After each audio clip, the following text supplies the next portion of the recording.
We talk about this idea of air traffic control. It's important for us as a team to be able to see and plan what's happening and ensure that our content is thumb-stopping. Across the globe, we have regional marketing teams that run their very own social channels, but it's important for us to have one voice. In the past year, we've published 110,000 pieces of content. It's really important that we have an organized way to keep track of everything and also inform other teams of what's going on. You want to have visibility to all of the things that are going on, and you want to have coordination and alignment across those things. It's about people trying to connect with people and doing it in a way that's authentic to them and authentic to the brand. That ultimately is going to pay more dividends. Before Opal, we were using an online spreadsheet. Spreadsheet purgatory is what we refer to around here lovingly. There was a time when I was creating calendars in Photoshop just to make it look pretty so we could share it with our partners or our creative teams who are used to something a little bit more buttoned up. Just wasn't consistent, and I think there was a lot of ambiguity when things were approved, when they weren't approved. Everybody has the same crappy processes that we do, right? I'd love to have a place that I can go to and see all the moving parts. There was no solution for what we needed until we found Opal. I'm in Opal every day, almost all day, every day. Instead of, responding to hundreds of emails a day, we've kind of got one place where everybody can go. It's that connection between myself and a strategist or myself and a creative strategist. They don't have to be in the room with us, which makes us even faster. Have our team of content creators connect the dots in a way that they really never had before. They start to think not just about what it is that I have to do, but how is it that what I'm doing fits into the overall.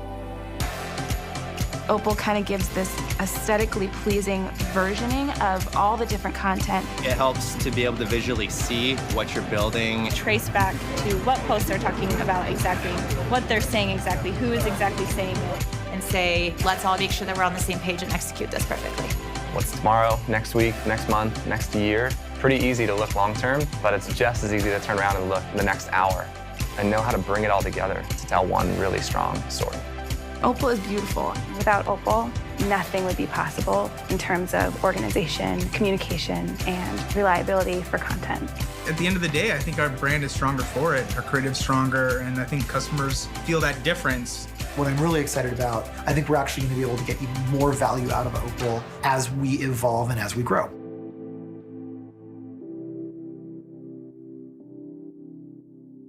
Cool. All right, so our customers, yeah, that's us. Look at that. Our customers really like us, which is good, and we've got a customer here today with us. And I was a former customer where I ran social marketing at Intel. But now my job, there we go, thank you. One of the things I do, I'm the director of strategy, and because I've lived this brand marketing process, one of the things that I do now is I work with all of our customers and I look at their processes, and it's really, really fascinating to go across our customer base now and look at all those day-to-day behaviors that we all do. And so that's what I've been researching in the last 4 or 5 months, and I'm going to share some of the research across our customer base on what everybody's been doing. But first I want to show you kind of the title of the talk is Breaking the Process. This is the process that we're breaking. This is the brand marketing process. And generally how it starts is you have your business needs, right? Straightforward.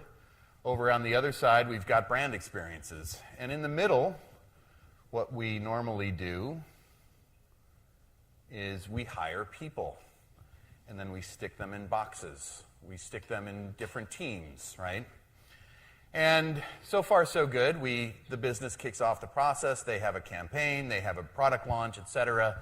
They give a brief or they give an initiative to team A in this case. So far, so good. It cascades down. It goes from team to team. Maybe it goes to your strategy team. Maybe it goes to the web team. It hits, we'll say this guy, his name is Bob. We all have Bobs that work for us. Bob is overworked. He's generally grumpy. But we'll keep on going. Bob won't deter us today. We keep on going until we finally hit the end of the line, right? And we'll call this Team C. And Team C is not happy because they weren't included in on the process in the beginning. But they're also upset because we missed Team D that never got the brief or never got the original initiative. I see a lot of nods out there. We just ruined their weekend because now they have to work. Meanwhile, the business wanted an update, and the whole thing starts again. It cascades down. It hits the end of the line again, and now they're even more mad. We update the business one more time. The business is not happy. It cascades down. People are redlining. And what happens is the brand experience suffers. And when I first saw this animation, I was just like nodding, and I was thinking like I could demonstrate like 10 other scenarios of like what goes wrong in this process. And so that's kind of what we talk about the brand marketing process. And the crazy thing, and this is where the therapy session starts, is that we all have this problem. We all have this problem. Our customer base has this problem. I had this problem. And that's what I've been researching is what is everybody else doing day to day to really make their brand come alive? And one of the things that I've put together is I've been digging deep, and I unlocked a secret that I'm going to share with you guys all today. Essentially, we all have needs, right? Not a huge secret. But generally, when we have those needs, the first reaction is to go to, well, I need some sort of technology to go solve that need, right? And that's sometimes works, but not really. And what's in between this is the thing that I've been researching are these behaviors, those day-to-day, those practices, those mindsets, those best practices that we should all be doing as marketers. And what I've put together is I call these work streams. And so what I've been doing is I've been going out to all of our different customers, and I've been researching, what do they do on Monday? Do they have an editorial call? On Thursday, do they have like an executive review? On Friday, do they, report out to their regions? What is it that they're doing day to day? And they're more than best practices because, there's several steps to them. And that's why I'm calling them work streams, because there's several steps to these processes. And that's what I'm focused on at Opal. So I've got 4 examples from 4 different customers today before Ryan takes the stage from Starbucks. But this is one. Work stream number 1, something that we called story forecasting, and I have lots of builds here, luckily. This is something that we've been working on with Nestle. So Nestle had the need for more accurate planning, and we all have this dreaded kind of annual planning process that we go on that is never really based on strategy. You may have a strategy at the beginning, but then you find out what your budget is, and then your strategy changes based on budget. So the whole annual process doesn't really work. And normally the technology solution you have is you have a spreadsheet, or you have Excel, or you have email, or all these other, technologies that were designed in the 90s, and you send that around. Or what we did with Nestle is they developed a behavior that we call story forecasting. And instead of having the day-to-day fire drill or weekly editorial call, this is something that we've helped them develop where it doesn't matter what's going on that day. You have a quarterly meeting. You map things out visually. You talk more about campaigns, and it's essentially air traffic control. And it's really just getting ahead of everything. And it's not rocket science. It's just the routine and the rigor to say, this is what we're going to do today. And yes, Rome may be burning, but this is what we're going to be doing. So that's one example, pretty straightforward. Here's another example from my alma mater. This is my old team at Intel.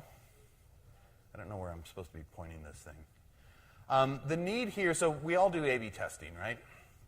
This is A/B testing. In this case, it's in Facebook. And the need is you have all these different agencies, a lot of different creative agencies. You have a lot of different brand teams. And then you have your media agency. How do you make all those people work together?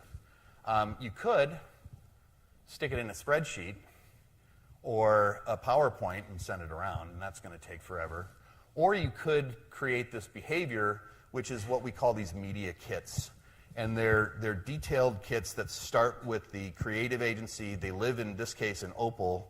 All the audience profiles, all the targeting information, all the copy, all the photos, et cetera, that's developed from the creative agency, passed over to the brand side, that then is the same agent, well, a different agency, the media agency logs into Opal, gets that stuff, and what we have now is more sophisticated A/B testing, really rapid stuff that can happen in carousel in this case.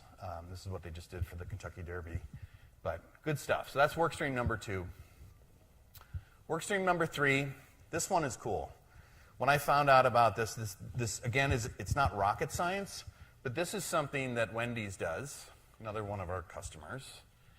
We call this one screen alignment. And this is something that Wendy's does, I think it's once a week.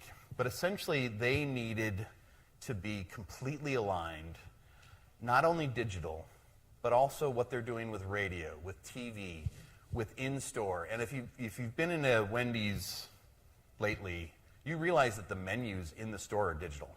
The drive-through is digital. So their menus are coordinated with their social, that's coordinated with their email, that's coordinated with their web. All of those screens are aligned. And because it's the food industry, it's highly regulated, they have a legal approval that goes through Opal, in this case. They could have done it in a spreadsheet. That would have been a nightmare. But in their case, the behavior is this weekly briefing, this legal routine and rigor, and essentially it just allows them to be completely aligned. The next one here, and last one before we get to Ryan, is something called scenario planning. This one's pretty cool too. This is what Airbnb does. Airbnb, the example up here is what they did for the Oscars. So the need was to be real time, to really keep pace, to be cultural.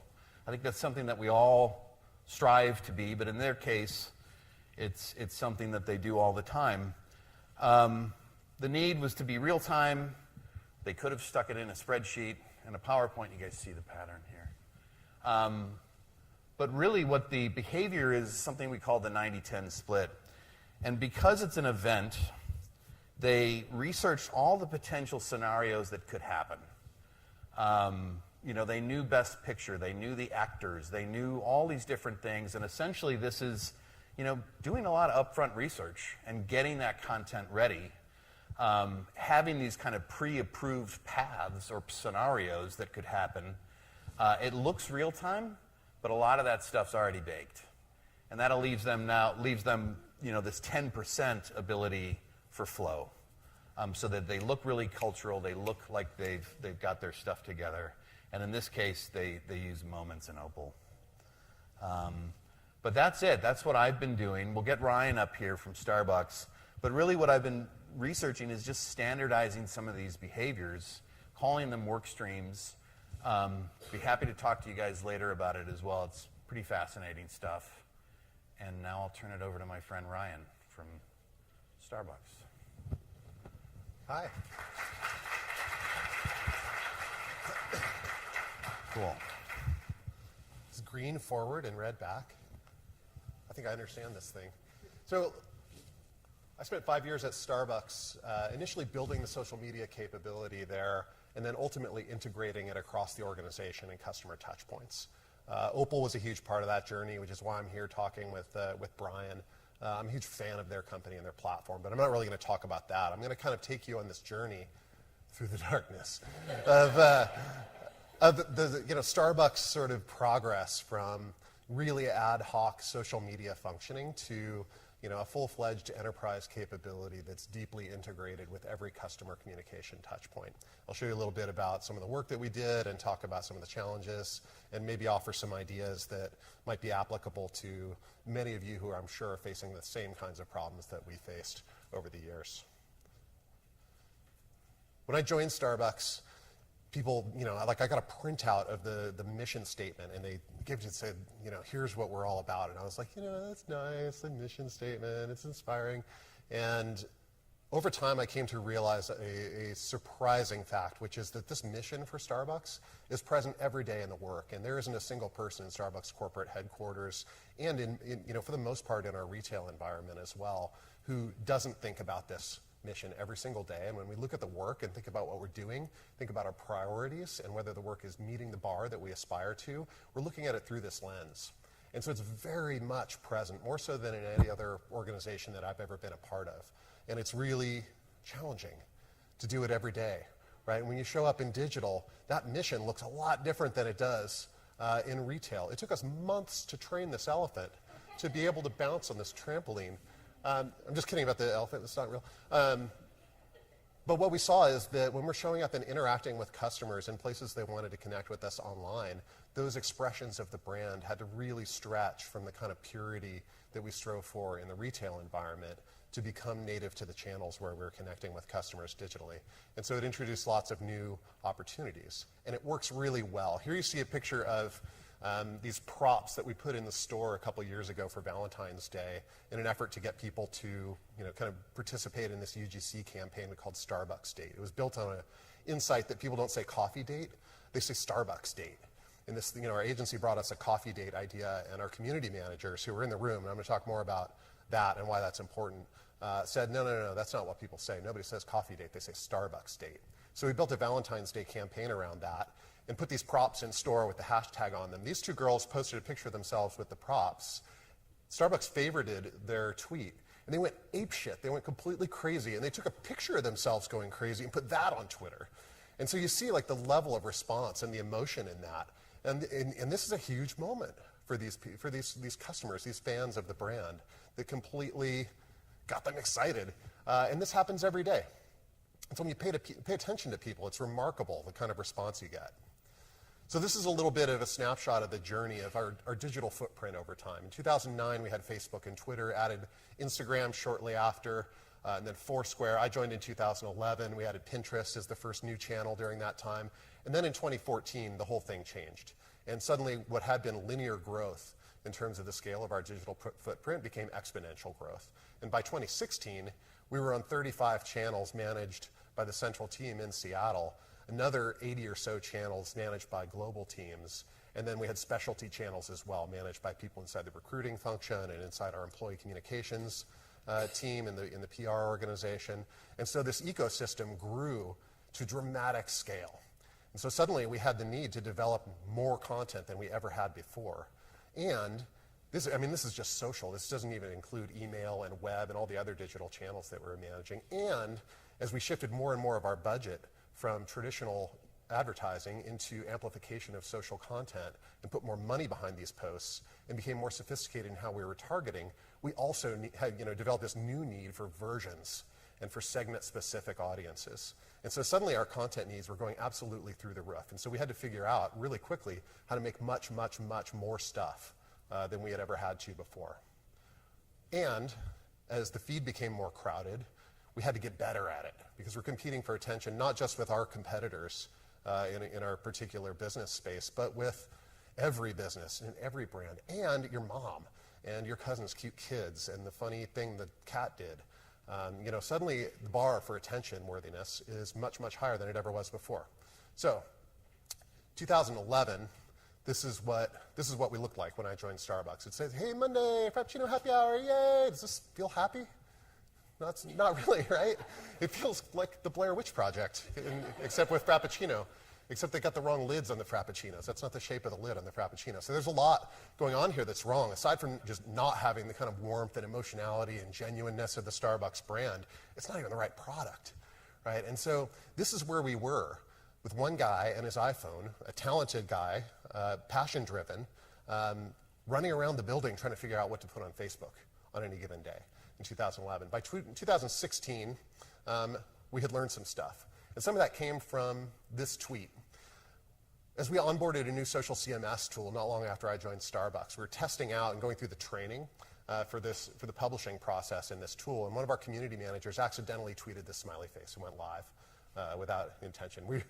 Brands have tweeted things accidentally in the past to much more detrimental effect than that. We kind of said, okay, no harm, no foul. But what happened next was a surprise. People started responding to this, and the like count started going up like crazy, and people were responding like, this is what I love about Starbucks. They're so genuine, and like they understand me. And then the digital marketing industry took notice, and they said, brilliant Starbucks digital marketers, knock it out of the park again. It was all an accident. But it taught us something really important about the Starbucks brand online, which is that unlike the Nikes of the world who put forward anthemic videos with Lionel Messi, what people want from the Starbucks brand is exactly what they get when they walk into the retail environment, which is eye contact and a smile and an acknowledgement of shared humanity.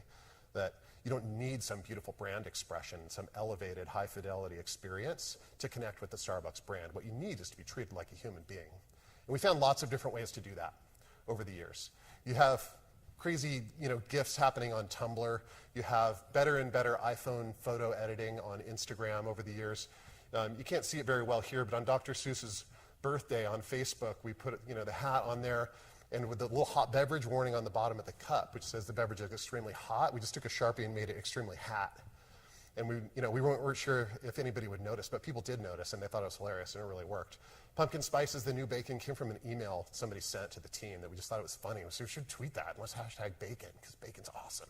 And we did, and it worked. 5,700 retweets, right? It's not a typo. We had a customer insight that people, and this is runs really contrary to the marketing machine at Starbucks and how it worked a couple of years ago. People who drink iced coffee drink it all year. They don't just have it in summer when it's hot out. That's just their preferred beverage. Iced coffee has become a big thing since then.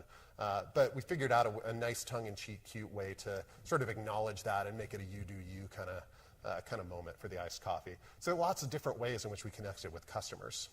And as we invested more and more in social media, and the campaigns that we ran in social media became more and more important in the business, we uncovered a need to do much better coordination across channels. And so over time, we were putting an increasing amount of effort into managing the way any given campaign showed up across this larger and larger digital footprint, with all the capabilities of the various channels leveraged to their maximum effect, and with the kinds of brand expression that felt native to each channel, driving the content development process. Our campaigns started to become really complicated, and we were typically running anywhere from 10 to 30 campaigns simultaneously. And so the amount of planning effort that went into this by the time I left last year was about half of a 20-person team's time, just managing the calendar effectively. And this is where Opal saved us. So big process around that. And I'm guessing that a lot of you can relate to some of the stuff that we were facing there, right? That we had to make more stuff, that we had to sustain it consistently, and figure out a way to be interesting every single day. And the stuff had to be better and better for it to work, and for us to get the kinds of results that our investment needed to reflect. So I'll offer some ideas on how we did that. I'd love to, you can totally interrupt me, and if you have questions about what I'm saying here, or if you have other ideas, I'm sure there's lots of ideas in this room about ways to get at that. But I'll share kind of what we did at Starbucks, if my button works. First of all, is incredible people in this team. This is a slide that I put together for our annual retreat, which I held at my house every year for the social media team. And in previous years, I had done like a slide for each person and just kind of took a moment for everybody on the team to acknowledge their contributions and talk about what they had brought to the table. The team got too big for me to spend an hour doing that with people. And so I put them all onto one slide. And as I did that, I had this moment, it was like 10 o'clock the night before the retreat, where I looked at this slide and these faces of these people who I love and realized that this team is so much more than the sum of its parts. It's a collection of incredible individuals, but what they accomplish together is exponentially more powerful than what they could do individually. And there are a couple keys to that. You notice it's a pretty diverse team. We're ethnically diverse. It's kind of all ladies. We have Jeremy there as like their token white guy, and Corey. But we had some ethnic diversity, some gender diversity, some age diversity, but there's also diversity that you can't see here, which is diversity of skill set and background and experience. And so we've got community managers who can edit video and run a photo shoot. And we've got creatives who used to be community managers, strategists who worked in PR or journalism. We've got a social business person who came from internal operations in a giant software company. And so we put together these people not because they fit in boxes in our job descriptions, but because they brought a diversity of skill and talent, background, experience, and orientation to solve problems together. And it was that kind of hidden diversity that really was key to assembling this group of people. Really, really great folks. It just warms my heart even now, looking at those faces. So those people, obviously, with all the chaos going on, managing all these channels, need a really strong process. And Bryan talked a lot about the behaviors that support execution that are so crucial. For us at Starbucks, we built our process around a 6-week work back from intake of the business request to delivery of the finished creative. Key to that process were standing meetings that were super consistent. And so every day you knew that there at 8:30 there was a daily stand-up that was driven by the community managers, and it was really their meeting. But if you were in PR and we had some kind of hot brand issue that might affect what was going on online, you knew that meeting was going on, and you could show up, and there could be discussion about, do we need to rethink what we're doing based on whatever's going on in the news media or whatever else. And so having that consistency from the daily stand-up to weekly creative review to executive feedback on strategic planning early enough in the process to make adjustments was crucial to be able to deliver the work. And when you have great people, you got to have the right tools for them to work, right? So our approach at Starbucks, had been all along to work with the best-in-class point solution for every kind of functional need that we had. So we didn't go the route of an enterprise solution, which makes sense in certain settings. For us, we did much, much better having the flexibility to plug in different tools into the process at the points where they made sense, and to switch from one vendor to another to work with the people who had the best tool for what we needed to do.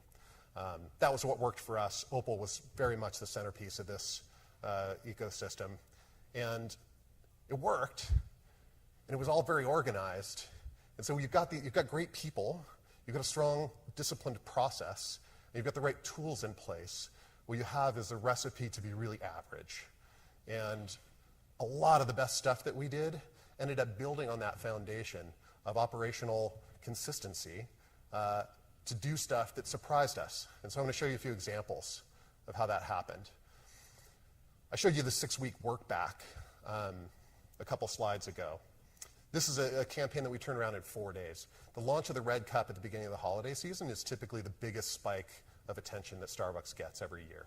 And so there's this moment we have every single year where everybody is taking a picture of their first Red Cup. And that's the beacon of the holiday, is the thing that says, now it's the holiday season. I just got my peppermint mocha. Is this true for everyone in here? And now it's the holidays. And I'm putting this on Instagram, and here's my Red Cup, and I got my Red Cup, and you got yours. And it's this big moment. Looking at our plan 4 days ahead of launch, we said, I just am not sure we have enough.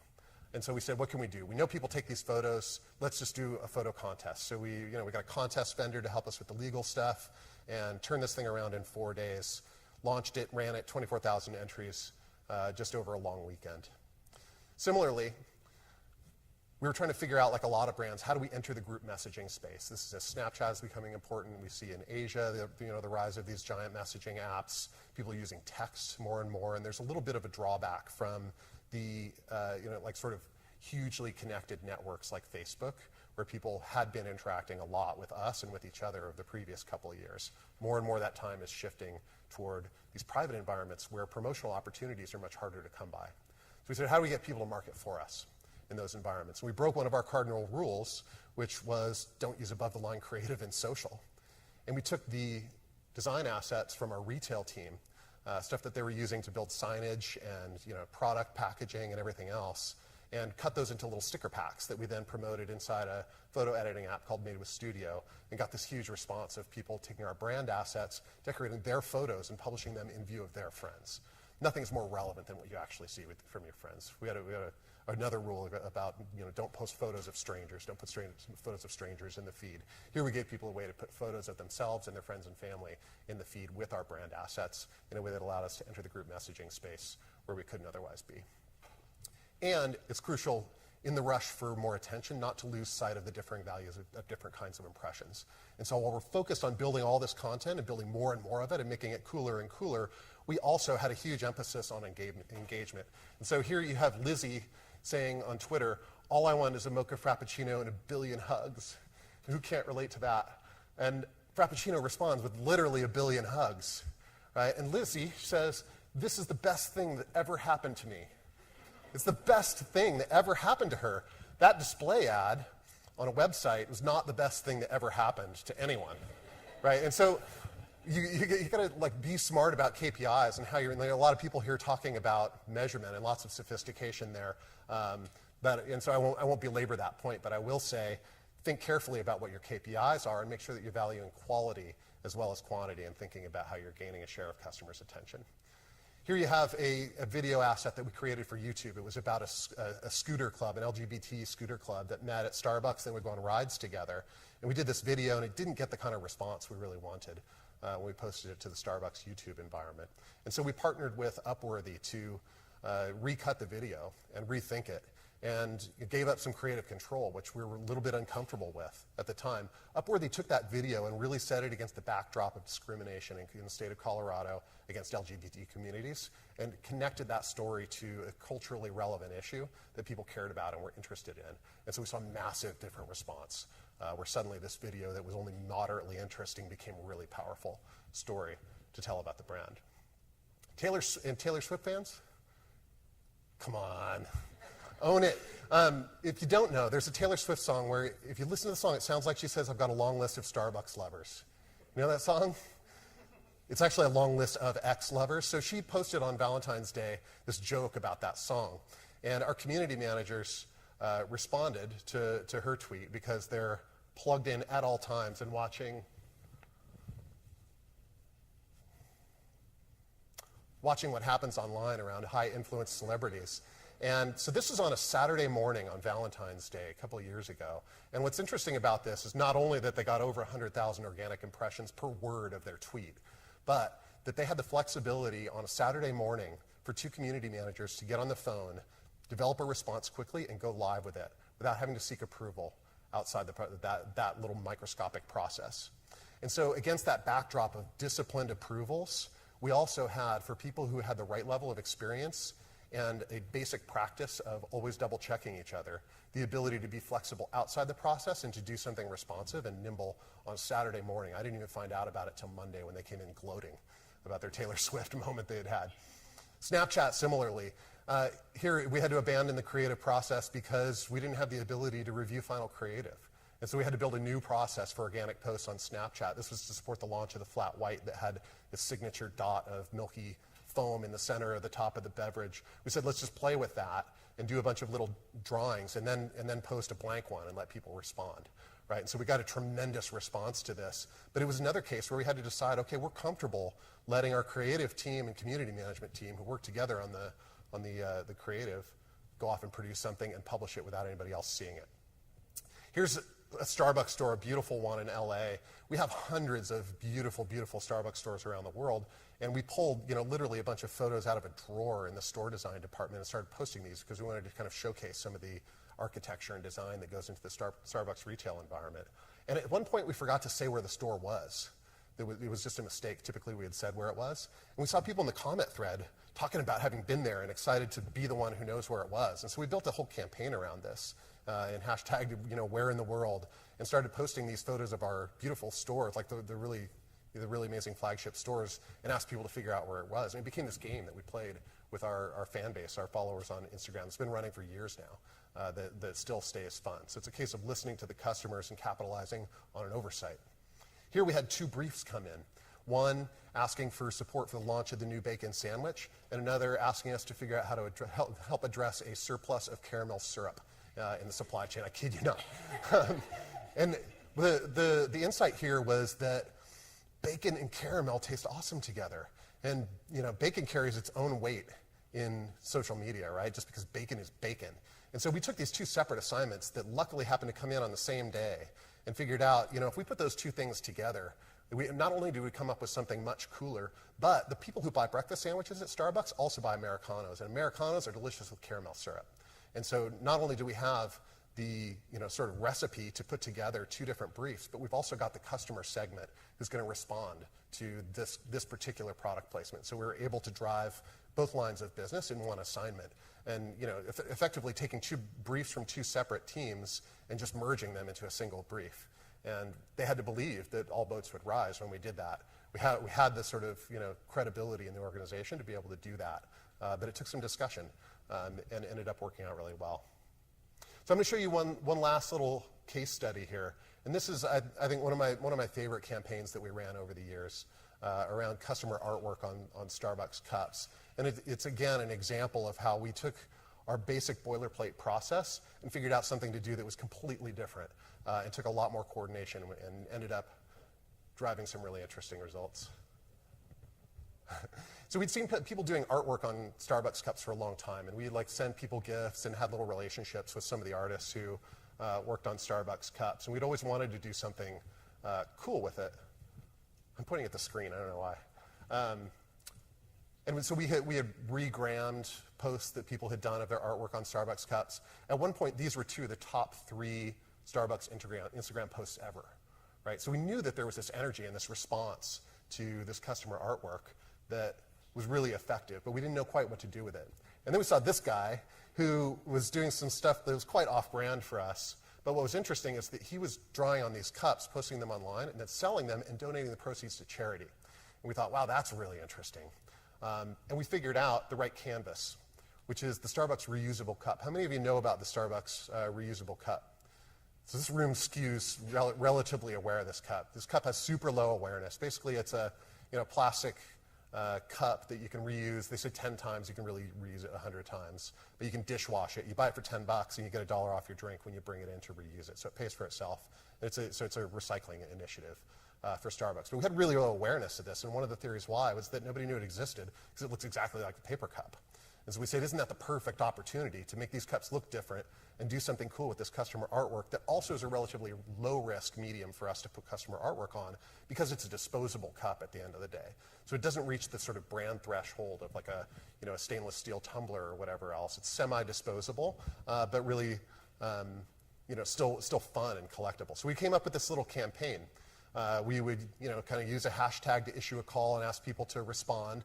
They would post images of their cups. We'd work with some of the artists who we already knew to seed the contest and show what we had in mind. Let people select and narrow down to their favorites. Then we would pick a winner, print it on the reusable cup. It says sell it online. We sold it in store as well, and then donate the proceeds to a recycling charity. So it's a really great little full circle campaign idea, but you never know online what is going to happen.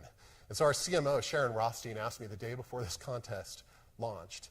She likes to get my goat. She asked me to predict what's going to happen on the internet with people. I know. So I said, we'll get dozens.